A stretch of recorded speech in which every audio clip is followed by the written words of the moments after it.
I want to touch a sensitive topic, something that has been repeated and repeated over and over through New York bestselling books or podcasts or recognized coaches and authors. You know the thing when you're sharing a problem with a friend and the friend is like, yeah, like just turn it around and think positive. Well, to confess, I may have been one of these friends many times.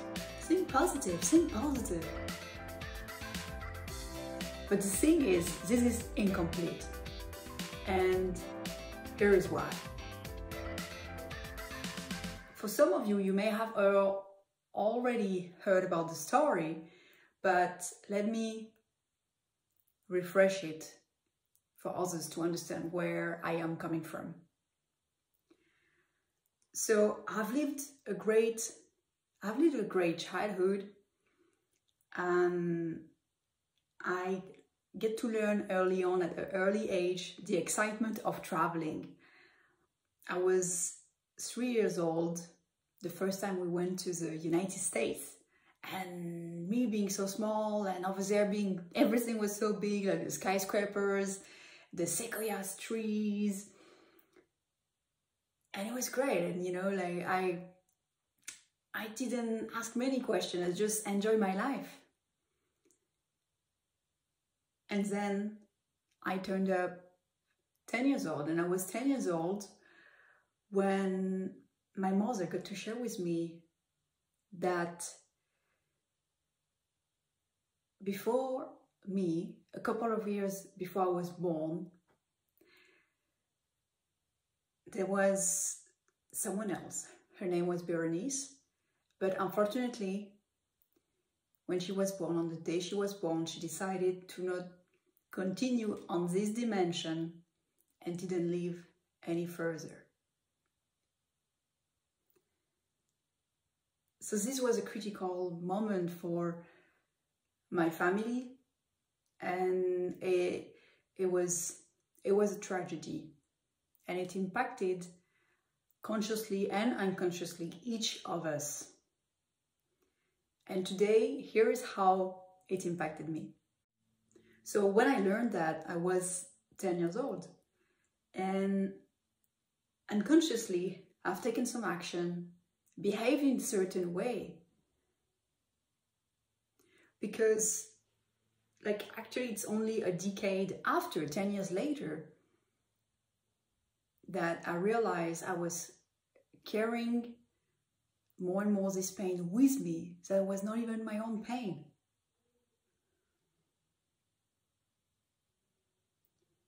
So with years passing, I added to myself pressure, unconsciously and consciously. I have taken action based on that. Some of this behavior would be to be happy no matter what, to avoid conflict because conflict equals pain, and we already had too much suffering within our family. So avoiding pain at all costs, and always being positive and being resourceful and find solutions. Not express my feeling, repressing it.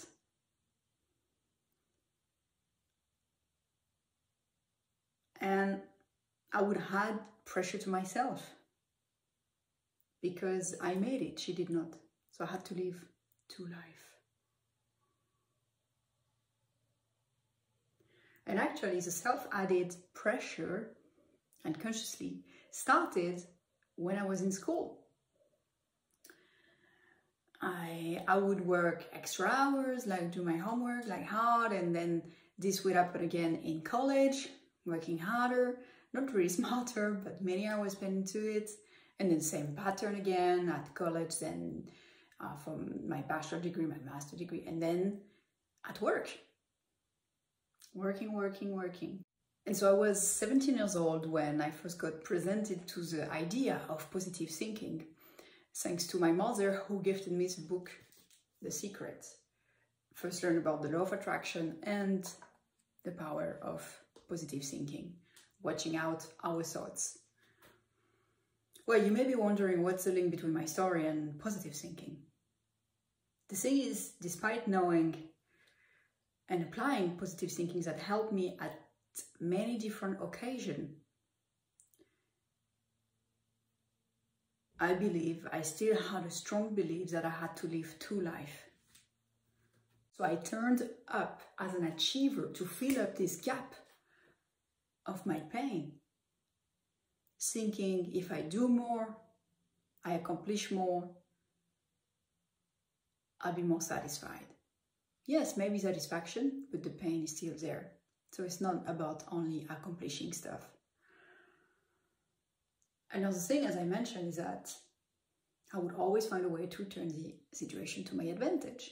And this is a weakness and a strength. It's a strength as much as a weakness.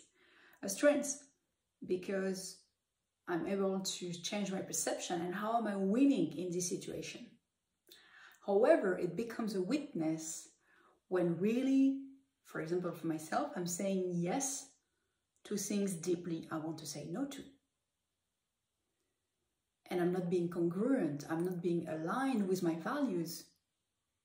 And this is costing me project or time that I could dedicate to something that really, really turned me on.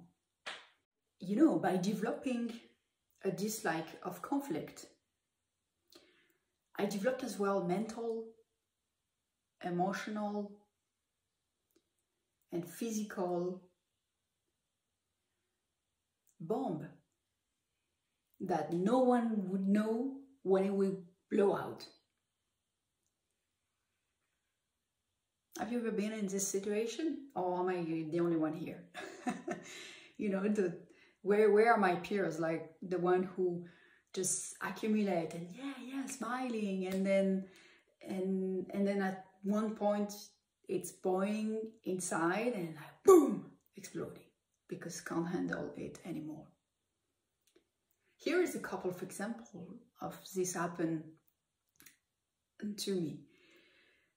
So an example was when I was doing a few years back. Yeah, I was doing an internship in a hotel, and yeah, like I had a relationship, not really a great relationship with one of my manager, and at one point she made a comment, a remark. I don't remember very well. What I remember most is how I responded. But still, I do remember I was not satisfied with the way my perception on how I was treated. I was accused of something that for me I didn't do, or I didn't do it for the reason that the manager said it was. But anyway, so what did I do? I just put myself into the staff bathroom, and I was crying, and all this energy I had within me, well, I just took my right fist and boom, into the wall. I didn't bleed, didn't break anything, but yes, it hurts. Oh. The second example is a few years after that. I was working in another place, and again, like I didn't feel like it was an argue, like where I didn't feel recognized, heard on my point of view, and based on my perception again and again.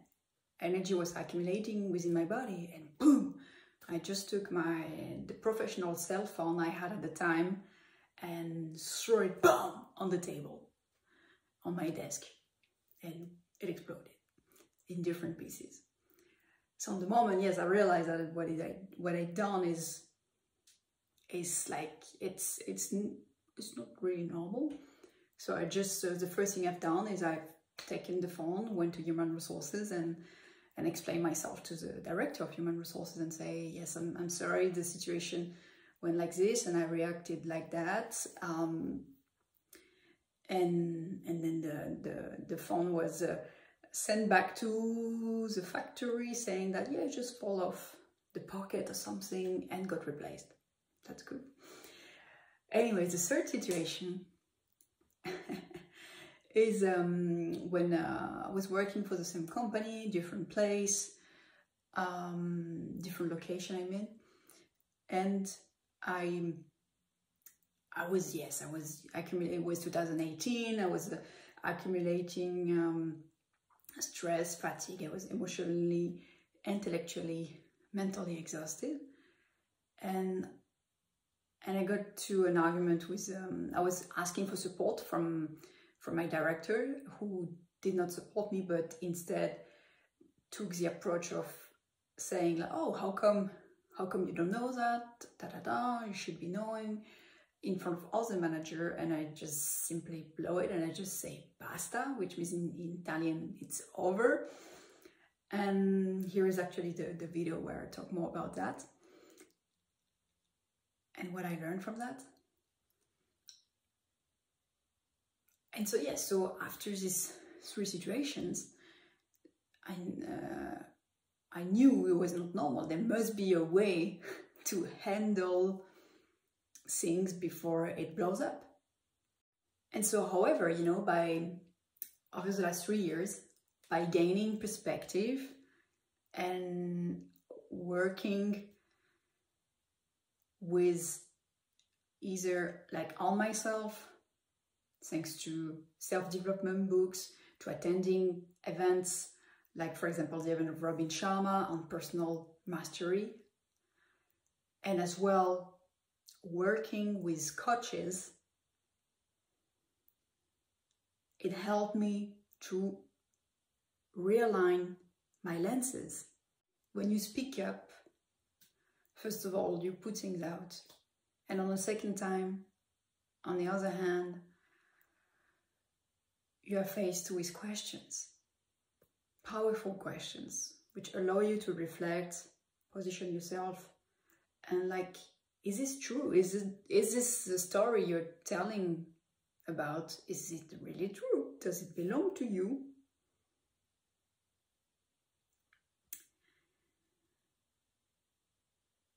And even so it would belong to you, how can you even modify it? Because in neuroscience, it has been proven that the brain doesn't make the difference between something that has been created or that is real. Meaning that someone who even had a very traumatic situation does have the opportunity to change the meaning he's giving to what really happened. This is so powerful. And the thing is, I didn't know I would say that, but despite the tragedy, actually, for me, it's what we call a blessing in disguise. Because at a young age, to learn so early about the value of life,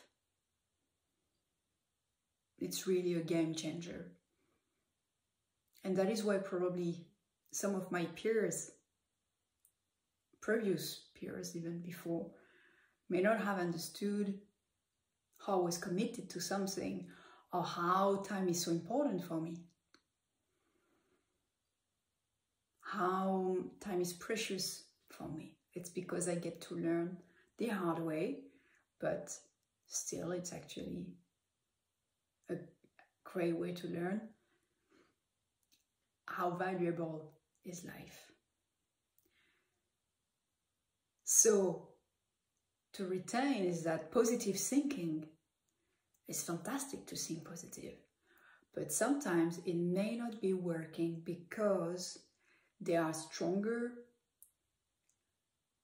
beliefs at the root. If you like, if I'm constantly repeating to myself a few years back, like, yes, I'm rich, I'm super healthy, I'm running, and I'm great, and I'm astounding, And then there is all this inner voice like, no, no, no, no, you're not all of that. Like, what are you doing? There is conflicting beliefs running for one another.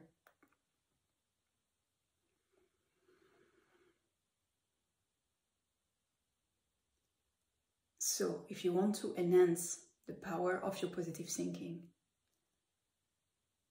first of all, it's about doing the work on your beliefs, on your root beliefs. If it's not working out the way you want, what is blocking you? What is on the way? And what's on the way may not always be visible. The most important things are often the invisible one. So after learning very early how life is precious, right now I'm moving forward one step at a time, not with less fear, but with less mental added weight on my shoulders and more bravery. Thank you for watching this video. Feel free to pop up a comment here or DM me as well, my Instagram, Pilates All Stars, and continue to build up one step at a time your rock star. You deserve to elevate yourself as a rock star, the healthy rock star you are meant to be.